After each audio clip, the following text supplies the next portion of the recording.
বৃন্দ, তোমরা সবাই কেমন আছো? আশা করি ভালো আছো। ভালো থাকাই কাম্য। আমিও তোমাদের দোয়ায় ভালো আছি। আজ অনেকদিন পর আমি তোমাদের সামনে আবার হাজির হয়েছি এই বাংলাদেশ ও বিশ্ব পরিচয় নিয়ে। ইতিপূর্বে আমি 6টি অধ্যায় কমপ্লিট করেছি। আজকে আমি 7ম অধ্যায় শুরু করব। এই 7ম অধ্যায়ে যে যে বিষয় আছে সেগুলো তোমরা হোয়াইট বোর্ডে দেখতে পাচ্ছ। সেই বিষয়বস্তুর অর্ধেক আমি এখানে তুলেছি, বাকি অর্ধেক পরবর্তী ক্লাসে হবে। আজকের এই 7ম অধ্যায়ের শিরোনাম বাংলাদেশ সরকারের বিভিন্ন অঙ্গ প্রশাসন ব্যবস্থা। যারা নবম দশম শ্রেণীর শিক্ষার্থী তাদের জন্য এই অধ্যায়টি অত্যন্ত গুরুত্বপূর্ণ বলে আমি মনে করি। বাংলাদেশ বিশ্ব পরিচয় এটি ভালো করে রিডিং যদি না পড়ে তারা ভালো আনসার করতে পারবে না, কারণ রিডিং পড়ার বিকল্প কোনো কিছুই এখন আর নেই। পাঠ্য বই টেক্সট বুক ভালো করে পড়লে সে ভালো ফলাফল করতে পারবে বলে আমি আশা রাখি। আজকের এই শিরোনামের 3টি বিভাগের কথা এখানে বলা হয়েছে। তোমরা একটু হোয়াইট বোর্ডের দিকে তাকিয়ে দেখো। 3টি বিভাগ: শাসন বিভাগ, আইন বিভাগ, বিচার বিভাগ।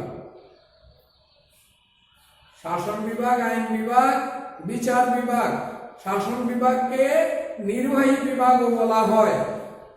প্রিয় শিক্ষার্থীবৃন্দ, 3টি বিভাগ: আইনসভা। আইনসভা এটি হলো জাতীয় সংসদ।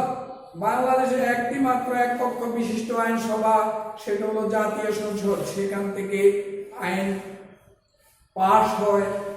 আইন খসড়া আইন অনুমোদন হয়ে তারপরে এটা চূড়ান্তভাবে বিভিন্ন প্রস্তাবের মাধ্যমে চূড়ান্তভাবে জাতীয় সংসদ থেকে সেটা পাস হয়ে আসে বিভিন্ন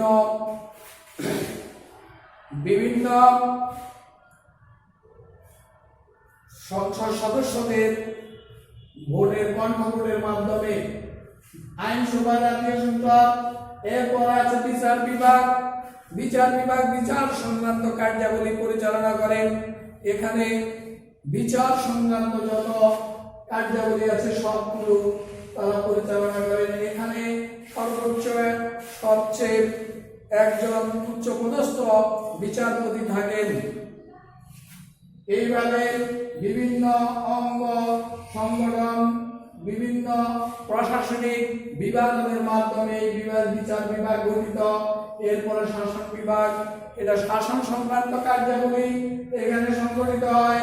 শাসন বিভাগে সেখানে বিভিন্ন অঙ্গ প্রত্যঙ্গ থাকে, সেগুলো থেকে সেখানে শাসন পরিচালনা করা হয়।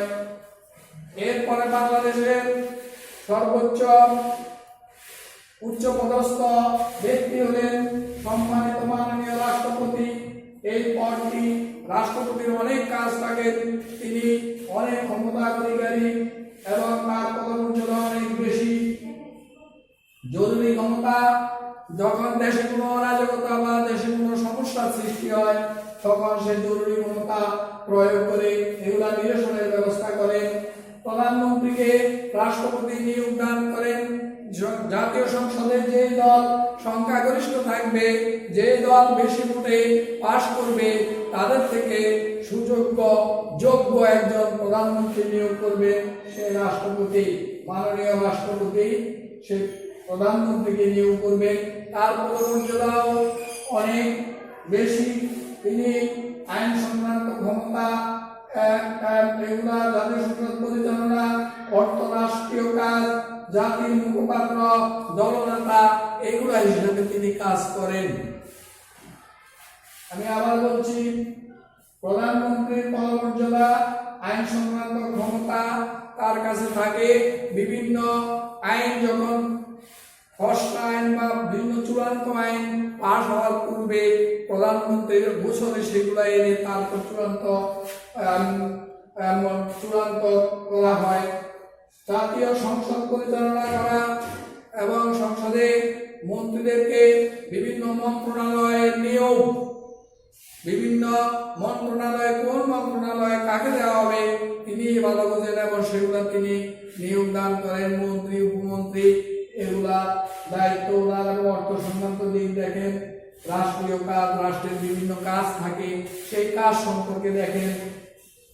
জাতির মুখপাত্র হিসেবে কাজ করেন বাংলাদেশের যে আমাদের যে আমরা যে বাঙালি এই বাঙালিদের অর্থাৎ বিভিন্ন দিকগুলা সুবিধা অসুবিধাগুলা তার অঞ্চলে আসলে তিনি সেগুলা দেখেন এবং জাতির মুখপাত্র তিনি সবকিছুর অর্থাৎ দেখার দায়িত্ব, অর্থাৎ আর তিনি যে দল থেকে নিয়োগপ্রাপ্ত হন, যে দল থেকে তাকে প্রধানমন্ত্রী করা হয় তিনি সেই দলের দলনেতা এবং দলীয় প্রধান থাকেন।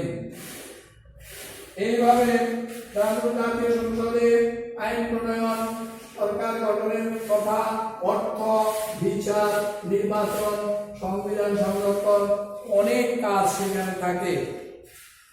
প্রিয় শিক্ষার্থীবৃন্দ, যেমন আইন প্রণয়ন, আইন সংক্রান্ত এই যে জাতীয় সংসদে আইন প্রণয়ন করার প্রথম 1972 সালে সেই বাংলাদেশ স্বাধীনতার পর সেখানে বিভিন্ন আইন, খসড়া আইন করা হয়েছে এবং সেই আইন এই পর্যন্ত 16 বার সংশোধন করা হয়েছে জাতীয় সংসদে কণ্ঠভোটের মাধ্যমে। সেই আইন জনগণের জন্য, মানুষের জন্য, আমার জন্য, তোমাদের জন্য, জনগণের নিরাপত্তার জন্য সেই আইন প্রণয়ন করা হয়। এটা দেশের মঙ্গলের জন্য, মানুষের উপকারের জন্য, সবাই ভালোর জন্য এই আইন প্রণয়ন করা। সরকার গঠন, সরকারের কাঠামো কি হবে, কিভাবে সরকার চলবে, কি কোথায় কি পদ সৃষ্টি হবে সেগুলো নিয়ন্ত্রণ করবে এখান থেকে। তারপর অর্থ সংক্রান্ত বাজেট পেশ করা, বাজেট পেশ করার অর্থমন্ত্রী থাকবেন, অর্থমন্ত্রী বাজেট ঘোষণা করবেন, কোন খাতে কোন অর্থ ব্যয় হবে সেগুলোর দায়িত্ব থাকে অর্থমন্ত্রীর উপর। অর্থমন্ত্রী তার এই বাজেট প্রস্তাব জাতীয় সংসদে পেশ করেন এবং সেখানে বিচার, বিভিন্ন রকমের সংসদ সদস্যদের কথাবার্তা শুনে কোথায় কি সমস্যা তারপরে সেগুলা নিরসন করে এটা কণ্ঠ করে জাতীয় সংসদে পাশ হয়। বিচার সংক্রান্ত কার্যাবলী, দেশের প্রচলিত আইনে যারা অপরাধ করবে তাদের বিচার হবে, সেই বিচারের জন্য কতগুলো আইন আছে, কোন অপরাধের জন্য কোন বিচার হবে, কোন অপরাধের জন্য কোন ধরনের বিচার করতে হবে, তার সাজা কি হবে, এগুলো সমস্ত আমাদের সংবিধানের বিভিন্ন ধারায় দেওয়া আছে। বিচারপতিগণ সেই ধারা ঠিক করে সেই ধারা তারা মোতাবেক বিচার কার্য পরিচালনা করে যান। নির্বাচন, বিভিন্ন ক্ষেত্রে আজও কালকে ঢাকাতে উপনির্বাচন হচ্ছে। নির্বাচন নামটি অর্থাৎ প্রতিনিধি বাছাই, এই প্রতিনিধি বাছাই স্থানীয় পর্যায় থেকে উচ্চ পর্যায় পর্যন্ত বিভিন্ন নির্বাচন হয়। জাতীয় সংসদ নির্বাচন, সেই 300 আসনের পার্লামেন্টারি নির্বাচন জনগণের প্রত্যক্ষ ভোটে সেটি অনুষ্ঠিত হয়। সেই নির্বাচন অনেক বিশাল নির্বাচন, বড় নির্বাচন, সরকার গঠনের মূল কেন্দ্র সেই জাতীয় সংসদ। এভাবে এরপরে জেলা পর্যায়ে, উপজেলা পর্যায়ে বিভিন্ন নির্বাচন থাকে, ইউনিয়ন পর্যায়ে, স্থানীয় পর্যায়ে নির্বাচন থাকে। নির্বাচন হলো প্রতিনিধি বাছাই। কিছু নির্বাচন দুই ধরনের, প্রত্যক্ষ নির্বাচন আর পরোক্ষ নির্বাচন। প্রত্যক্ষ নির্বাচন জনগণ প্রত্যক্ষভাবে ভোট দেন, সরাসরি ভোট দিয়ে তার প্রতিনিধি বাছাই করেন। আর পরোক্ষ নির্বাচন যেমন জাতীয় সংসদে 300 আসন প্রত্যক্ষভাবে নির্বাচিত হয়ে যে মহিলা আসনগুলো আছে 50টি, সেই আসন জাতীয় সংসদের সদস্যরা সেগুলো বাছাই করে তারা নির্বাচন করেন। সেটা হলো জনগণের জন্য পরোক্ষ নির্বাচন। জনগণ প্রতিনিধি দিয়েছেন, তারা আবার তাদের মহিলা প্রতিনিধি সংসদ সদস্যরা বিভিন্ন সদস্যরা সেটা নির্বাচনের মাধ্যমে কণ্ঠভোটের মাধ্যমে সেটা করেন। এইভাবে সংবিধান সংরক্ষণ, সংবিধানের বিভিন্ন ধারা, এই ধারা আইন, অনেক আইন আছে, কিন্তু স্বাধীনতা রক্ষা করার চেয়ে স্বাধীনতা মানে পালন করা বা স্বাধীনতাকে রক্ষা করা খুব কঠিন। স্বাধীনতা অর্জনের চেয়ে স্বাধীনতা রক্ষা করা খুব কঠিন। সংবিধানে আইন আছে, কিন্তু সেটা আমরা জনগণ কতটুকু বাস্তবায়ন করি, সেটা কি শুধু খাতা কলমে থাকে না বাস্তবে বাস্তবায়িত, সেটাই দেখার বিষয়। সংবিধান সংরক্ষণের দায়িত্ব সরকার, জনগণের সবাই, কিন্তু সেই সংবিধানে যে আইন আছে সেই আইন সবার জন্য প্রযোজ্য। সেই আইন কতটুকু বাস্তবায়ন হয় সেটাই হলো আসল কথা। তাই সংবিধান সংরক্ষণ করা এটা জাতীয় সংসদের দায়িত্ব, এবং অন্যান্য আরো অনেক কার্যাবলী আছে যেগুলা বিশাল। ওকে, এইভাবে আজকের আমাদের বাংলাদেশ সরকারের বিভিন্ন অঙ্গ ও প্রশাসন ব্যবস্থা এই দিকগুলো, তিনটি জিনিসের সবচেয়ে উল্লেখযোগ্য হলো আইন বিভাগ, শাসন বিভাগ, আর হলো বিচার বিভাগ, আর প্রধানমন্ত্রীর ক্ষমতা, রাষ্ট্রপতির ক্ষমতা। এইগুলা নিয়ে এই সপ্তম অধ্যায়ের প্রথম অধিবেশন। প্রিয় শিক্ষার্থীবৃন্দ, তোমরা বাসায় যে আমি বলেছি যে মূল বইটা তোমরা সবসময় ফলো করবে, পাঠ্য বইয়ের বিকল্প কোনো কিছু নেই। আমি যে আলোচনা করেছি নিশ্চয় তোমরা তোমাদের পাঠ্য বই খুলে এখন দেখবে, এবং আমি পাঠ্য বই থেকে কয়েকটি এর আলোকে কয়েকটি প্রশ্ন দেব, তোমরা সেই প্রশ্নগুলো সমাধান করার চেষ্টা করবে। ওকে প্রিয় শিক্ষার্থীবৃন্দ, প্রশ্নগুলো তোমরা দেখার চেষ্টা করো।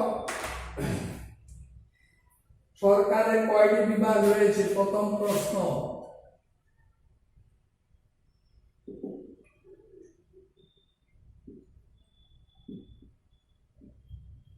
সরকারের কয়টি বিভাগ রয়েছে? নাম্বার 2, ব্রিটেনের আইনসভার নাম কি? ব্রিটেনের আইনসভার নাম কি? 3, কংগ্রেস কোন আইনসভা, কোন দেশের আইনসভা? কংগ্রেস কোন দেশের আইনসভা? কংগ্রেস কোন দেশের আইনসভা নাম বা কোন দেশের আইনসভা? 4, শাসন বিভাগের অপর নাম কি? শাসন বিভাগের অপর নাম কি? 5, কোন দেশের আইনসভা এক কক্ষ বিশিষ্ট? কোন দেশের আইনসভা এক কক্ষ বিশিষ্ট?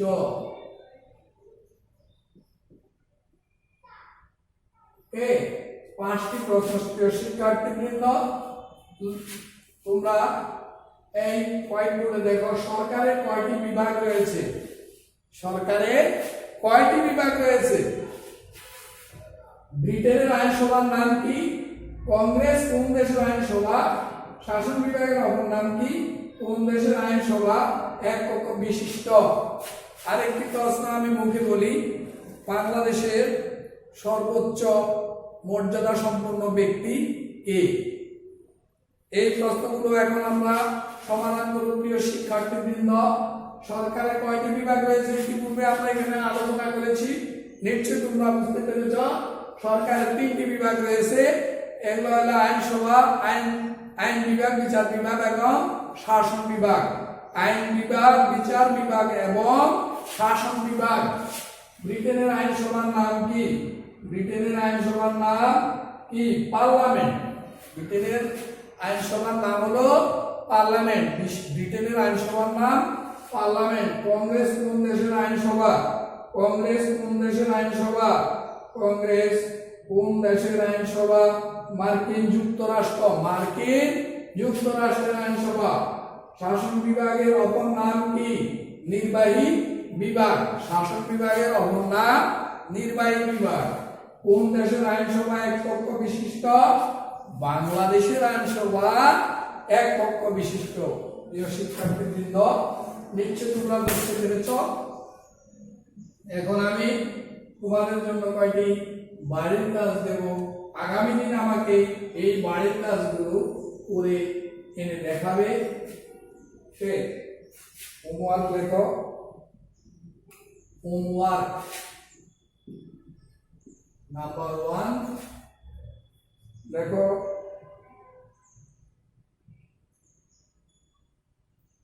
রাষ্ট্রের জরুরি অবস্থা কে জারি করেন? রাষ্ট্রের জরুরি অবস্থা কে জারি করেন? 2 রাষ্ট্রের বাংলাদেশ সরকারের প্রধান কে? বাংলাদেশ সরকারের প্রধান কে? 3 বাংলাদেশ সরকারের প্রধান কে? কেমন? কে প্রধান নির্বাচন কমিশনারকে নিয়োগ দেন? কে প্রধান নির্বাচন কমিশনকে নিয়োগ দেন? এই 3টি প্রশ্ন কালকে করে আনবে। রাষ্ট্রের জরুরি অবস্থা কে জারি করেন? বাংলাদেশ সরকারের প্রধানকে? কে প্রধান নির্বাচন কমিশনকে নিয়োগ দেন? প্রিয় শিক্ষার্থীবৃন্দ, এই 3টি প্রশ্নের উত্তর লিখে আমাকে আগামী দিন দেখাবে। আমি এই 7ম অধ্যায়টিকে 2টি ভাগ করেছি। এটা বড় অধ্যায়, তাই প্রথম অধ্যায়ে এই অধ্যায়ের প্রথম অংশে যা যা ছিল সেটা মূল বিষয়গুলো আমি তোমাদেরকে বারবার বলেছি। এখানে 3টি বিভাগের নাম উল্লেখযোগ্য। প্রধানমন্ত্রীর কাজ কি? প্রধানমন্ত্রীর পদমর্যাদা কতটুকু? তারপরে রাষ্ট্রপতির কাজ কি? রাষ্ট্রপতির পদমর্যাদা কতটুকু? এবং আমাদের 3টি বিভাগের কি কি কাজ, আর আমাদের জাতীয় সংসদের কথা, এই কথাগুলো এখানে চলে আসছে। সুতরাং আশা করি তোমরা এই 3টি প্রশ্নের উত্তর লিখে আমাকে দেখাবে, এতে কোনো সমস্যা হবে না বলে আমি মনে করি। প্রিয় শিক্ষার্থীবৃন্দ, পড়ালেখার বিকল্প কিছুই নেই। যে ব্যক্তি যতটুকু, যে স্টুডেন্ট, যে ছাত্রছাত্রী যত বেশি লেখাপড়া করবে সে তত বেশি অর্জন করতে পারবে। কারণ the more you read, the more you learn। প্রিয় শিক্ষার্থীবৃন্দ, তোমরা তোমাদের এই কাজগুলো ঠিক মতো করে আমাকে দেখাবে। যারা আমার এই ক্লাস দেখছে বা যেসব ভিউয়ার্স অথবা আমাদের শিক্ষার্থীরা আছে বা অন্যান্য শিক্ষার্থীরা দেখবে, আমরা আশা করব তাদের থেকে লাইক, কমেন্ট এবং সাবস্ক্রাইব দেওয়ার জন্য প্রত্যাশা করব।